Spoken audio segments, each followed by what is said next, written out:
Welcome. তো আজকে 2 minutes ব্লগে আমরা যাব রাসবাড়ি। জায়গাটার লোকেশন ডেসক্রিপশনে আর কমেন্টে দিয়ে দিয়েছি, তাও বলে দিচ্ছি। বেলু স্টেশন থেকে নেমে অটো, টোটো বা বাস যে কোনো একটাতে উঠে রাসবাড়ি বললেই একেবারে গেটের সামনে নামিয়ে দেবে।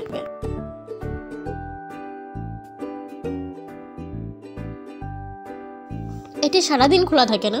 মর্নিং টাইম হলো 6:30 থেকে 11:30, আর ইভিনিং টাইম হলো 4টে থেকে 6টা।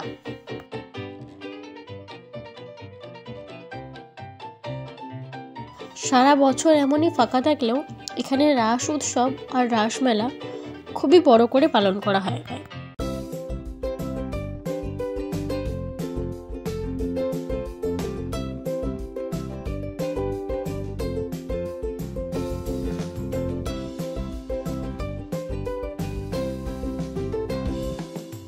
এটি হুগলি নদীর পাড়ে অবস্থিত এবং এর প্রতিষ্ঠাতা হলেন জোড়াসাঁকোর দা বংশের পূর্ণচন্দ্র দা ও তার স্ত্রী শ্রীমতী কাদম্বিনী দাসী।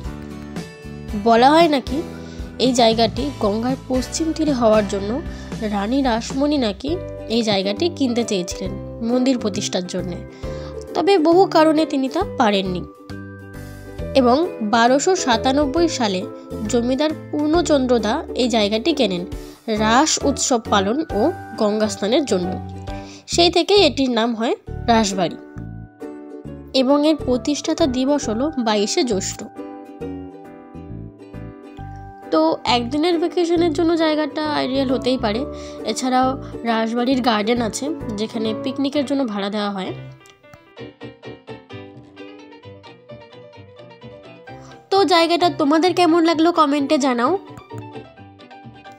আর এমনই 2 মিনিট ব্লগ উইথ স্টোরির জন্য চ্যানেলটা সাবস্ক্রাইব করে নোটিফিকেশন বেলটা অন করে নাও।